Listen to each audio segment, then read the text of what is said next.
Only he who has been haunted by a dream, a black horror of the night, so real and terrible that many days of repugnance and effort are needed to purge the mind of its ugly details, can understand how a dream that was a fact, a horrible waking fantasy, grotesque and weird, a repetition in hard actuality of the ingenious terrors of sleep, clings to him who, with his faculties about him and all his senses on the alert, has experienced it. Some 5 years ago, I was hunting in the southwest corner of Colorado, where the great mountain spurs slope down in rocky ravines and gullies from the inland ranges towards the green plains, along the course of the Rio San Juan. I had left my camp late one afternoon, in charge of my trusty comrade, Will Hartland, and had wandered off alone into the scrub. Some 5 or 6 miles from the tents, I stalked and wounded a buck.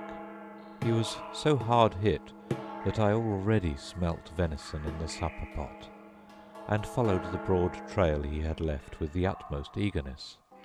He crossed a couple of stony ridges with their deep intervening hollows, and came at last into a wild, desolate gorge, full of loose rocks and bushes, and ribboned with game tracks, but otherwise a most desolate and God-forsaken place, where no man had been, or might come, for 50 years.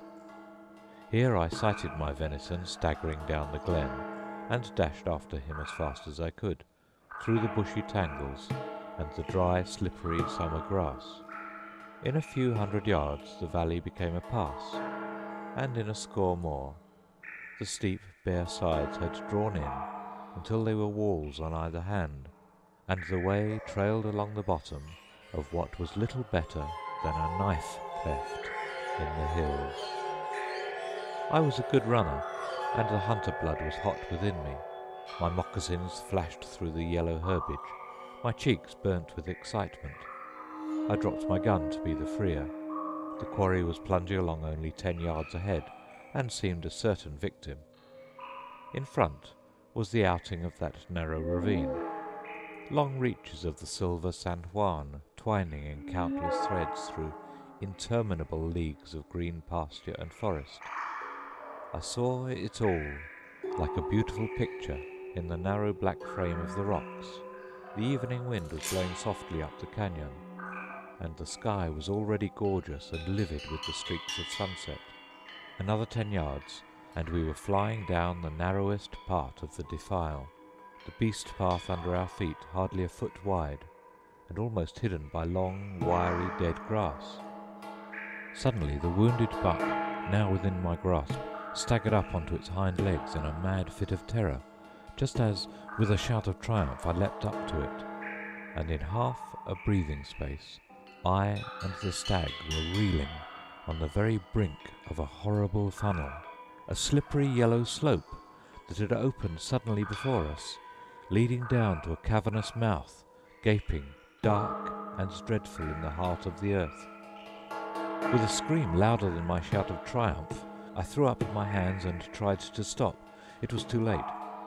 I felt my feet slip from under me, and in a second, shouting and plunging and clutching at the rotten herbage, I was flying downwards. I caught a last glimpse of the San Juan and the blaze of sky overhead, and then I was spinning into darkness, horrible Stygian darkness, through which I fell for a giddy, senseless moment or two, and then landed with a thud which ought to have killed me, bruised and nearly senseless, on a soft, quaggy mound of something that seemed to sink under me like a feather bed. I passed out. My first sensation on recovering consciousness was that of an overpowering smell, a sickly, deadly taint in the air that there was no growing accustomed to, and which, after a few gasps, seemed to have run its deadly venom into every corner of my frame, and, turning my blood yellow, to have transformed my constitution into keeping with its own accursed nature.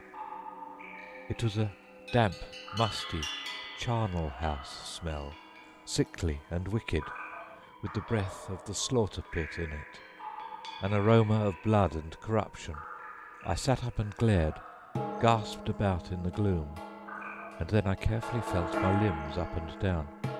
All was safe and sound, and I was unhurt, though as sore and bruised as if my body had stood a long day's pummelling. Then I groped about me in the pitch dark, and soon touched the still, warm body of the dead buck I had shot, and on which, indeed, I was sitting. Still feeling about, I found on the other side something soft and furry too. I touched and patted it, and in a minute recognized with a start that my fingers were deep in the curly mane of a bull bison. I pulled, and the curly mane came off in stinking tufts. That bull bison had been lying there 6 months or more. All about me, wherever I felt, was cold, clammy fur and hair and hoofs and bare ribs and bones mixed in wild confusion. And as that wilderness of death unfolded itself in the darkness to me, and the fetid, close atmosphere mounted to my head, my nerves began to tremble like harp strings in a storm, and my heart, that I had always thought terror-proof, to patter like a girl's. Plunging and slipping, I got upon my feet, and then became conscious of a dim circle of twilight far above, representing the hole through which I had fallen. The twilight was fading outside every moment, and it was already so faintly luminous that my hand, held in front of me, looked ghostly and scarcely discernible.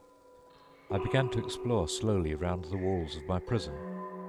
With a heart that grew sicker and sicker, and sensations that you can imagine better than I can describe, I traced the jagged but unbroken circle of a great chamber in the underground, 100 feet long perhaps, by 50 across, with cruel, remorseless walls that rose sloping gently inward from an uneven, horrible floor of hides and bones to that narrow neck far overhead, where the stars were already twinkling in a cloudless sky.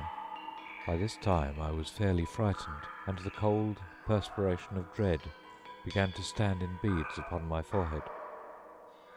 A fancy then seized me that someone might be within hearing distance above. I shouted again and again, and listening acutely each time as the echoes of my shout died away, I could have sworn something like the clash of ghostly teeth on teeth, something like the rattle of jaws in an ague fit, fell on the silence behind. With beating heart and an unfamiliar dread creeping over me, I crouched down in the gloom and listened. There was water dripping out in the dark, monotonous and dismal, and something like the breath from a husky throat, away in the distance of the cavern, came fitfully to my ears, though so uncertain that at first I thought it might have been only the rustle of the wind in the grass far overhead.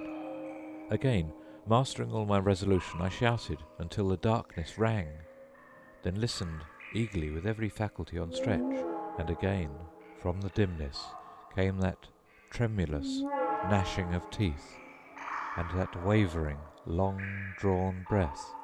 Then my hair literally stood on end, and my eyes were fixed with breathless wonder in front of me, for out of the remotest gloom, where the corruption of the floor was already beginning to glow with pale blue, wavering, phosphorescent light as the night fell, rose, glimmering itself with that ghastly lustre, something slim and tall and tremulous.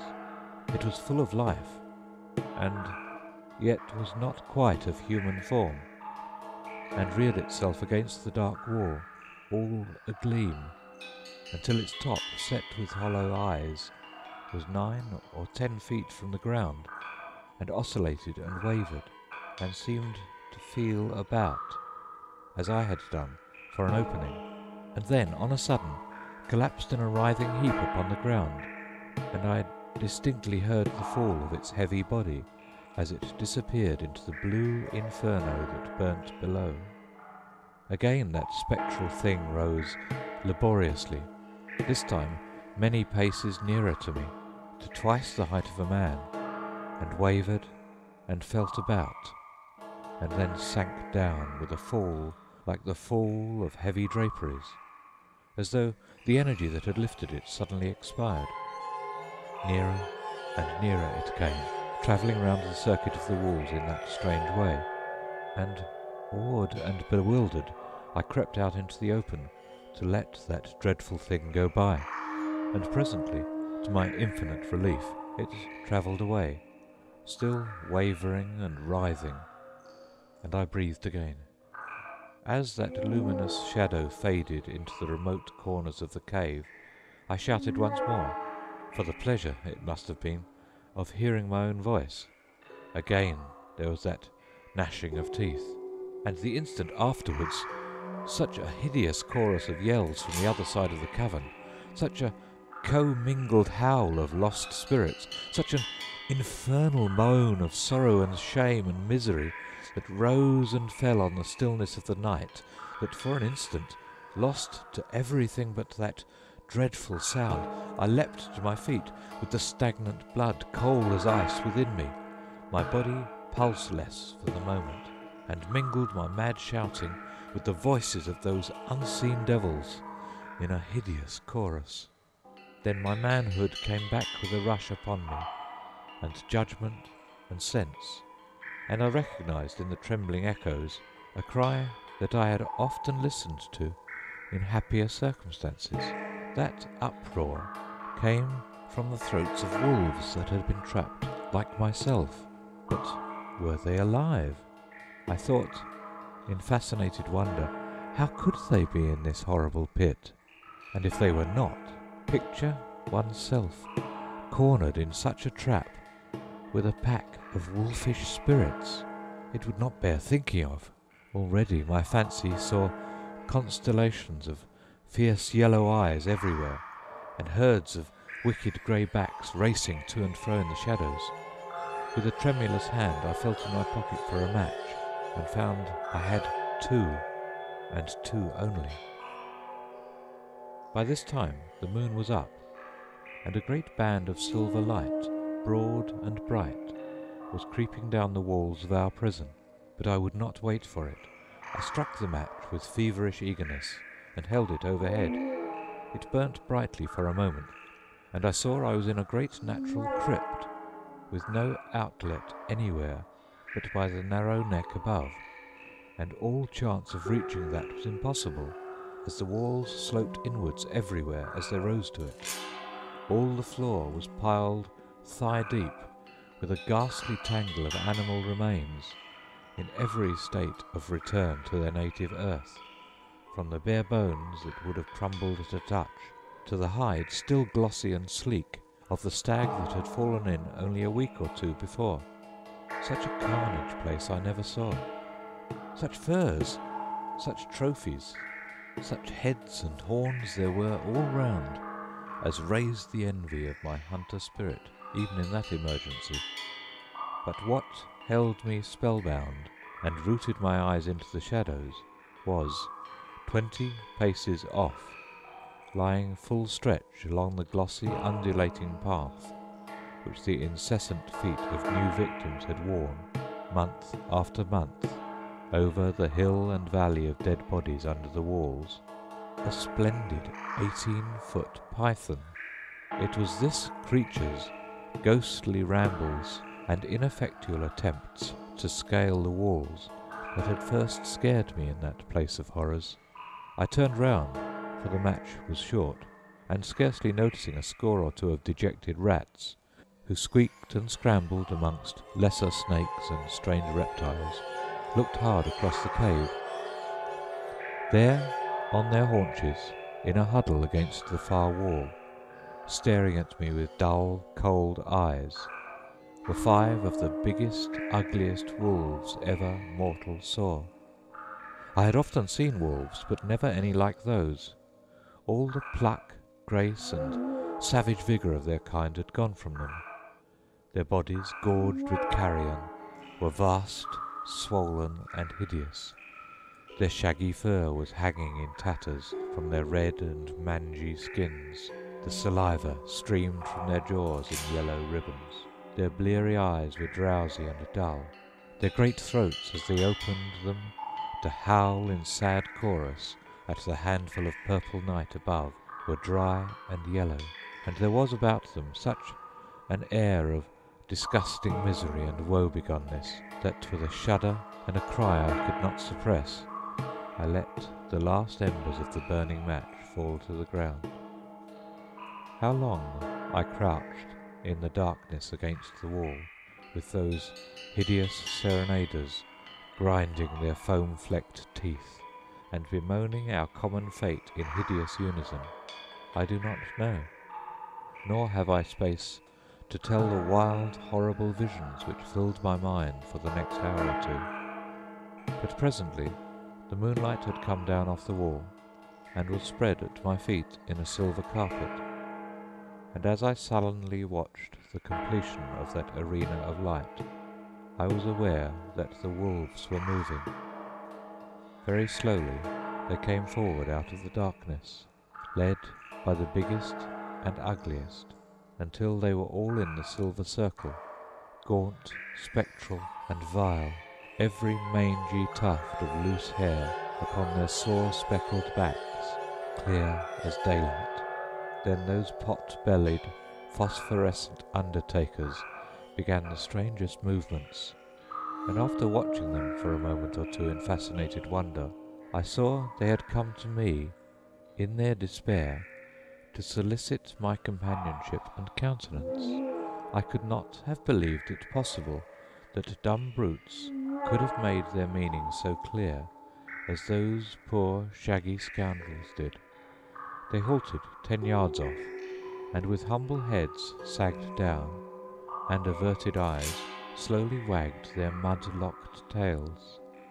Then they came a few steps further, and whined and fawned, and then another pace, and lay down upon their stomachs, putting their noses between their paws like dogs who watch and doze, while they regarded me steadfastly with sad, great eyes, forlorn and terrible.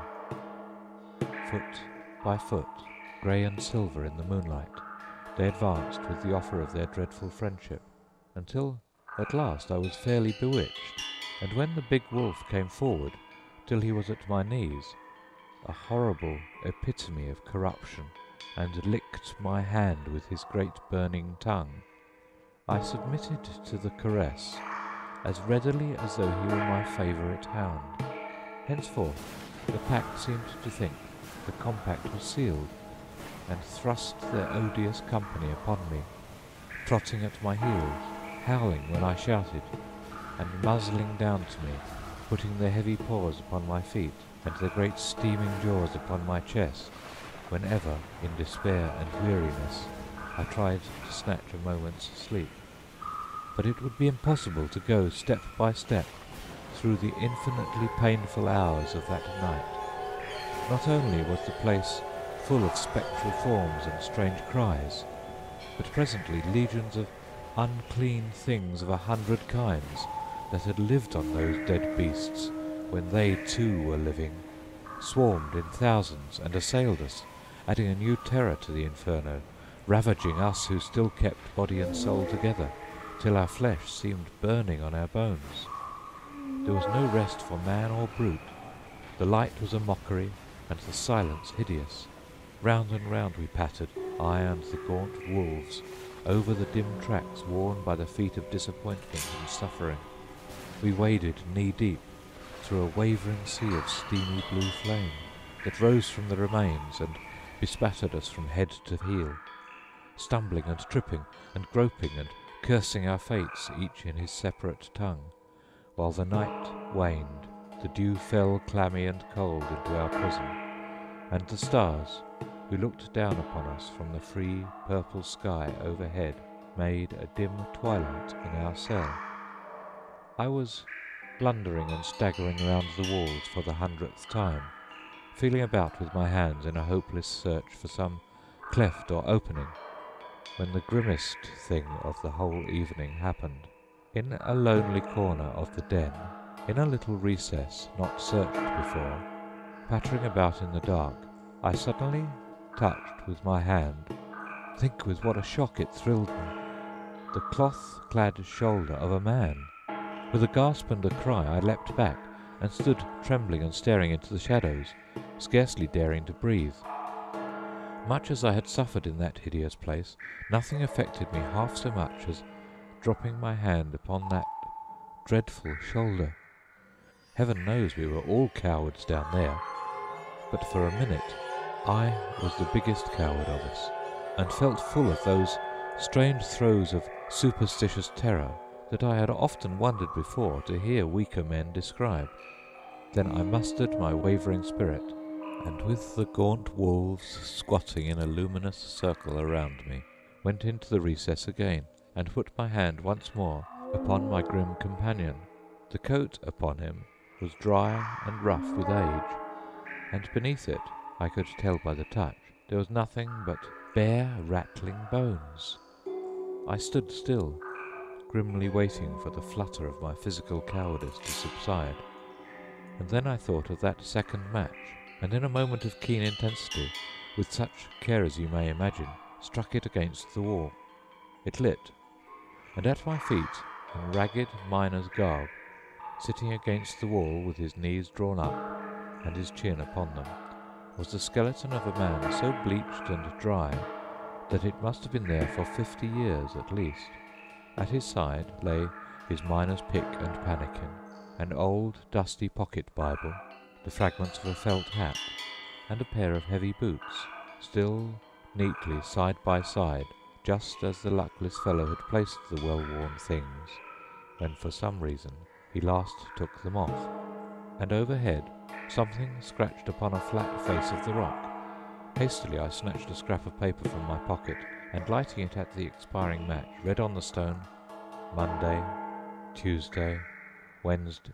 There was nothing but that, and even the Wednesday was unfinished, dying away in a shaky, uncertain scratch that spoke infinitely more plainly than many words would have done of the growing feebleness of the hand that traced it. And then all was darkness again.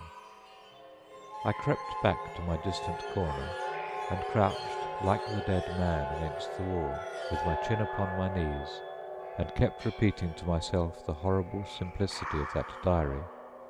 Monday, Tuesday, Wednesday. Poor, nameless Monday, Tuesday, Wednesday. And was this to be my fate? I laughed bitterly. I would begin such another record with the first streak of dawn, and in the meantime I would sleep, whatever befell, and sleep I did, with those restless blue wolves cantering round the well-worn paths of the charnel house to their own hideous music, the silent unknown away in the distance, and the opal eyes of the great serpent staring at me like baleful planets, cold, sullen, and cruel, from between the dead man's feet. It was a shout that woke me next morning, a clear ringing shout that jerked me from dreadful dreams. I scrambled to my feet and saw from the bright light above me that it was day above, and while I still staggered and wandered stupidly, again came that shout. I stared up overhead where the sunlight was making the neck of the trap a disk of intolerable brightness, and there, when my eyes grew accustomed to that shining, was a round something that presently resolved itself into the blessed face of my steadfast chum Will Hartland. There is little need to say more. With the help of his strong cow rope at his saddle bow, and a round point of earth-embedded rock as purchase, he had me out of that accursed hole in an incredibly, ridiculously short space of time, and there I was, leaning on his shoulder, free again, in the first flush of as glorious a morning as you could wish for, with the San Juan away in the distance, winding in a sapphire streak through miles of emerald forests, a sweet blue sky above, and underneath the earth wet with morning mist, smelling like a wine cooler, and every bent twig underfoot gemmed with glittering prismatic dewdrops. I sat down on a stone, and after a long pull at Will's flask, told him something like the narrative I have just given.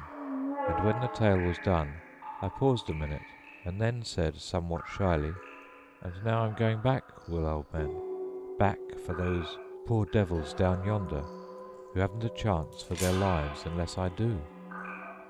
Will, who had listened to my narrative with horror and wonder flitting across his honest brown face, started up at this as though he thought the night's adventure had fairly turned my head.